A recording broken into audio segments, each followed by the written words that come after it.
What is going on? Who says Tuesday is not the best day of the week?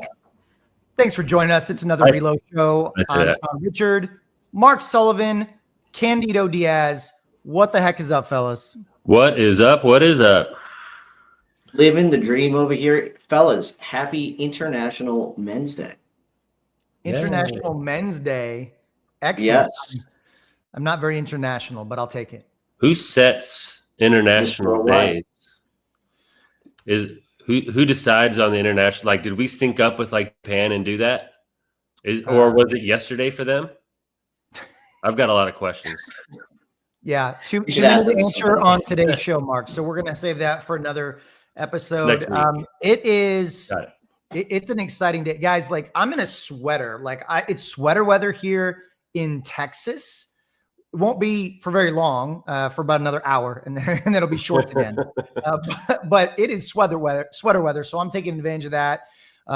Excited for the show today, and we're nearing the end of the year, and that usually means that we've got to start taking a look ahead. And so a little bit of teaser there. But before we get into that, why don't we start with some wins and losses? Mark, kick us off. What are the ups and downs for you, sir? Well, since I'm accused of sticking to wins, I'll start with a loss. I have been almost non-existent on my actions that matter. I've been non-existent on things like social media, making calls, yada yada. I've had applications; those have been fun, but I've spent a little bit too much inside of those files. And not a whole lot of outreach. And that's really taking a toll on my applications total as a whole as well. So honestly, not doing a great job of honoring my time, sticking to schedule, and doing what I say I'm going to do. I've kind of just blown all those out and have done what I've wanted over the last week, and it's not been a good one. So that's the losses. Wins, I have had a few conversations about refis recently, but again, they're just kind of chilling there, waiting for rates to get a little bit lower. Gotcha. You got to work on those yada yadas. Definitely a big part of your business. Mm-hmm. I was thinking the same thing. Yada yada over, not the best part. Candido, man, tell us what's up. Yeah. So losses, I would say applications are down, right? Just gotta keep on keeping on. Can't let those yada yadas keep me down. But I will say I had a couple of pretty good wins this week. So I did an open house, and it wasn't the greatest attended, but met another agent. He showed up towards the end, and he ended up being knowing and being friendly with my dad. So hopefully a new relationship was able to start from there. Another very quick win that I had, because I know how people just say, I don't know what to post on social media. I did this on purpose. Yesterday, I noticed the Sean Richard had a post, and it was really well written. And what I did was I actually swiped that, did a video that took me about 45 seconds to film. And I just posted it right as we came on. So I think that's a pretty good win, because you know what? It really didn't have to try too hard, but steal like an artist and make it your own. Yes. The moral of the story, steal from Sean Richard. That's it. And create content. I love it. I love it. Just got to turn those yada yadas into some bada bings. That's all. That's all. There you go. There you go. All right. Where to begin? Losses. I've got a laundry list, but I'm only going to pick one today. So let's go with the one of the bigger losses from this past week is on Friday, kind of towards the end of the day, always the best time to get bad news, is I got an email letting me know that one of the loans that I did in August, the loan was paid off. And I'm like, oh my gosh, like, that's not good, because that's an EPO, right? They're going to pull my commission back for me. And I'm like, oh man, I was like, my first thought in my head was, did this client refinance and they didn't even like reach out to me? Like, what's going on? This was just August that we closed the loan. And so I kind of simmered down a little bit. I was frustrated. And then so I text the client. I was like, hey, is everything okay? I got a notification today that you paid off your loan. Did you refinance? Come to find out, a month after we closed, she lost her job and was worried that she wasn't going to be able to get another job right away, and made a decision to sell the home. Now, ultimately, she's got to do what's right for her, and that makes total sense. Unfortunate that happened within that 6-month window, turned into an EPO. So that was a downside. Last week, that was my loss, but I got to bounce back from that. Took me a few hours to kind of mentally shake it off, but bounced back pretty well, I would say, so far. My win, man, I'm going to go with this morning. So right before the show today, I had a networking group meeting that I do every Tuesday from 8:45 to 9:45 Central Time here. And today was my day to do a training for the group. Every couple of weeks, somebody in the group does a training. And so I did a training for the group. About 20 members showed up today. And I did a training on taking control of your day and your time. And the real win was I felt that it went really well, but after the training was over, I had 5 or 6 people come up to me and just say, hey, Sean, that was really, really good. That was awesome. I really appreciate it. It helped out a ton. And so that felt great in a room full of business owners, not just real estate agents and my peers just out there, entrepreneurs that are trying to work on their business, and it was relevant to them. So that was a huge win for me this morning. Right on. Good job. That's awesome, man. Good work. All right. So guys, it's November. We got segue, huh? I know, right? We've got Thanksgiving coming up. It's holiday season. It's real easy to kind of rest on our laurels and sit back and just kind of let the holidays go by. And then, January 2nd rolls around and we're like, okay, let's get to work. And today we're going to talk about why now is such a critical time to refocus, plan, and prioritize for success next year. So we're going to talk about dialing in the details, the importance of business planning. And then, Candido, why don't you, we can't really look ahead and without looking in the, if we haven't taken the opportunity to kind of look back. So why don't you expand upon that? Tell us a little bit about what your thoughts are on when it comes to business planning and setting ourselves up for success going into 2025. Yeah, I mean, you said it right there. Basically, you got to take a look in the mirror, take a look at, how was your 2024? Good, bad, indifferent. Well, good, bad, ugly. Hey, it was 2024. So, what you want to do really it's important to realize, okay, this is where you are. And regardless of where the market is, this is where you are right now, right? What were the actions that you took to get you where you are today? If you want to go ahead and make a difference, well, you need to start by dialing in, figuring out on a day-to-day, hour-to-hour even, what you're doing, so that way you can start to make a difference for next year. I think now is the perfect time to sit down and start doing that, because let's face it, you still do have some time left in this year, and to be able to start those good habits, to set yourself up to continue those into next year is really what it's all about. Like Sean said, you're starting on January 2nd. Well, guess what? That's too late. When people start their diet on January 2nd, it typically goes to shit within 3-4 weeks. So you want to go ahead and start those things right now. Take a look at your business. Take a look where you are, so that way you can get to where you want to be. I couldn't agree more. Just to kind of expand on that a little bit, the reevaluation period the process of reevaluating. I look at business planning as an exercise that I want to do regardless of how my year goes, because I think we can all agree that when we plan, not everything always goes to plan. Not our days, our weeks, our months, and our years. It doesn't always go to plan. But the exercise of planning is really thought organization and habit forming activities. And I think the habits are really the key. And we won't go into in depth on habits. I've been going back through Atomic Habits lately, so I'm a little habit tracked now. But the exercise of business planning and being able to sit down, like you said, Candido, review where you've been. What were the wins from 2024 that you want to keep doing going into 2025?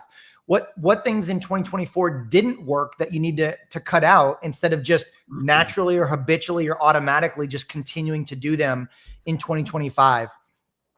What are some activities or actions that had some success that you feel, you need to put more priority on?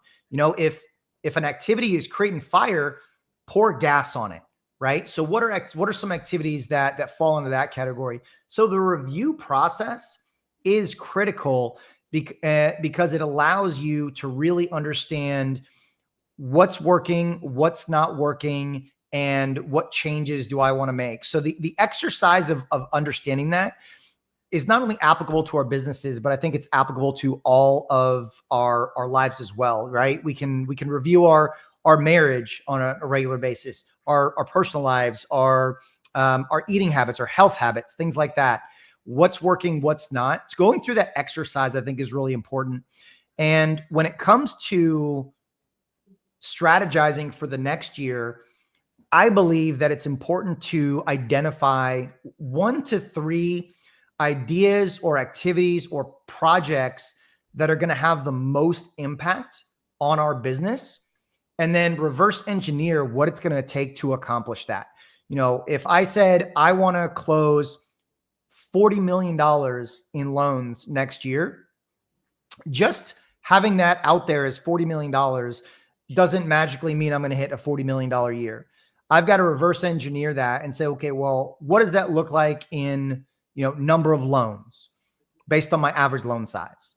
And then, okay, based on the number of loans, what are the number of, clients that I've got to come into contact with to get those number of closings, and reverse engineer, go number of loans, conversion rate on pre-approvals, conversion rate on leads to application.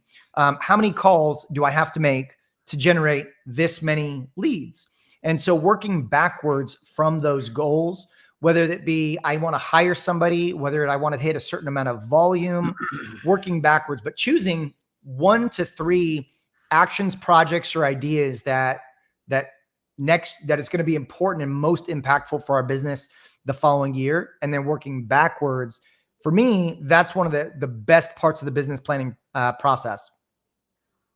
Yeah, for sure. Everybody should be tracking their metrics for sure. Trying to decide not only how to ramp that up, but deciding what actions are causing, those metrics to be where they are, right?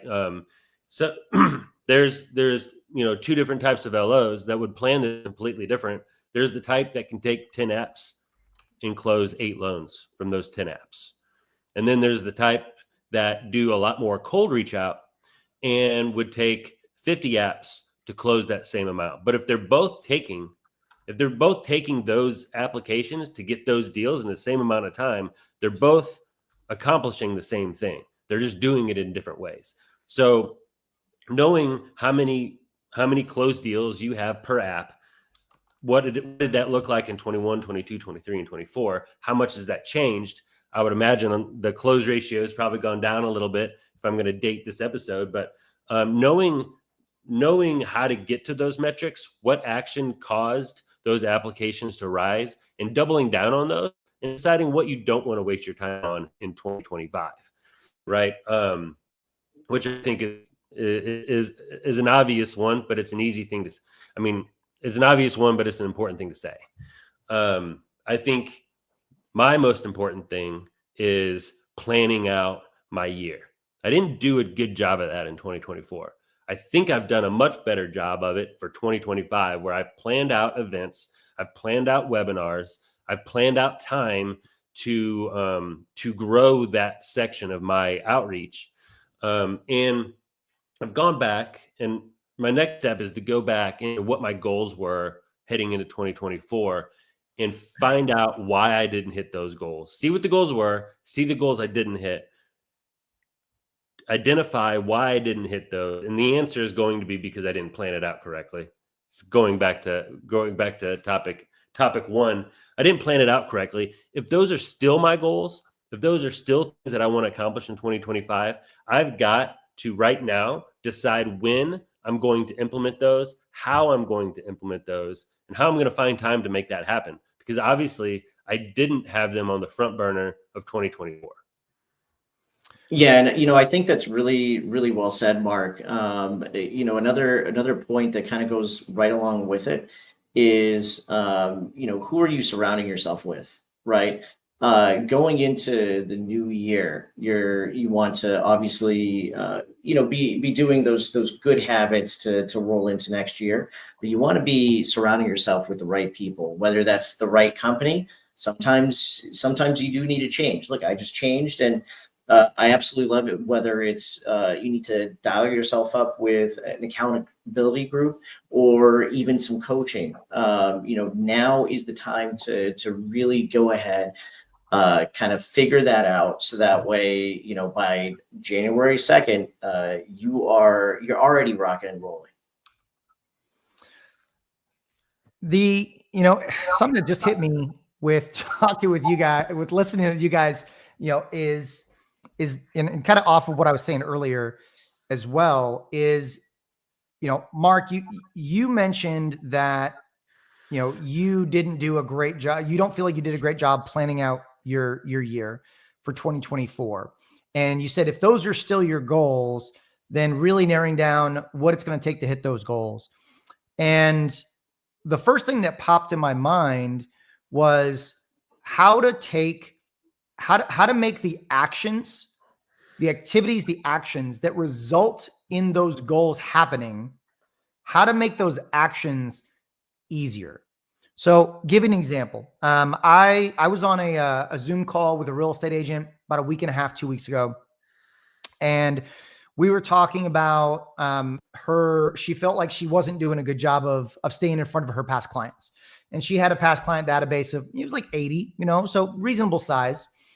And she's like, yeah, I feel horrible. I haven't really stayed in front of them.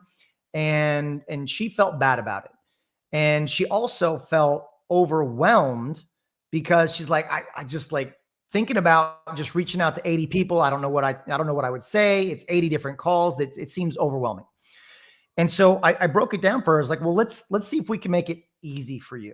I said 80 clients over the course of a 52-week year is what, a little bit more than 1.5 a week. So I said to her, okay, what if you called 2 clients a week? 2. You made 2 phone calls once a week, every single week. And she's like, that seems easy enough. I was like, how long would it take you? And she's like, I don't know, 10, 15 minutes if we talk a lot.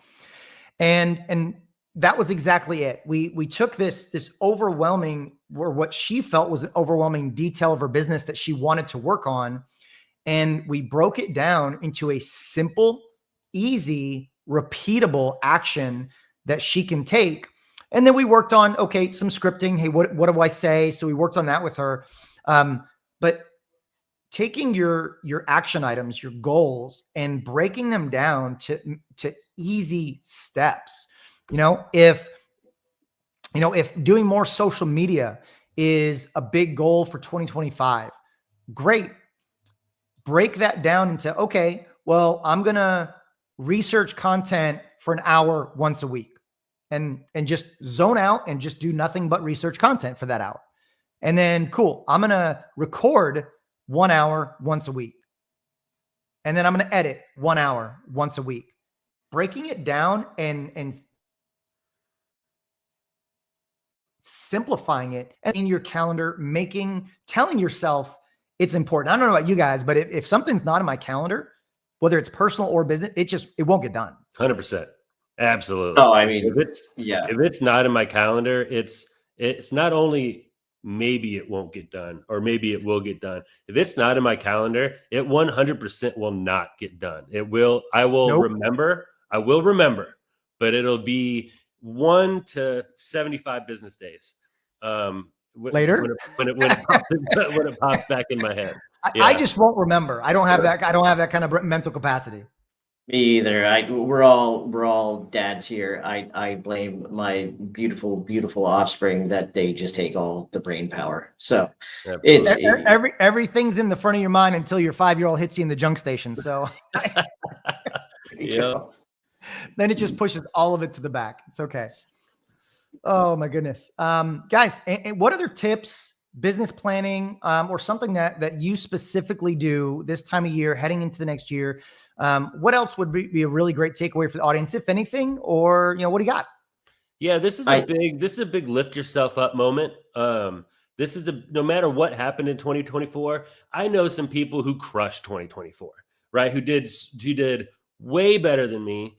People that normally do kind of the same amount of business as I do, absolutely crushed it. If you're one of those people, awesome. Probably do the same stuff in 2025 as you did in 2024. You obviously have a good head on your shoulders, and you did what you were supposed to do. For a lot of us who didn't hit anywhere near the goals that we have for 2024, be better. It's all about analyzing yourself. Stop blaming the market. Do things more intentionally, do things more efficiently and effectively, and figure out what it is that you need to get done to get your goals achieved, or at least get closer to your goals than you did in 2024.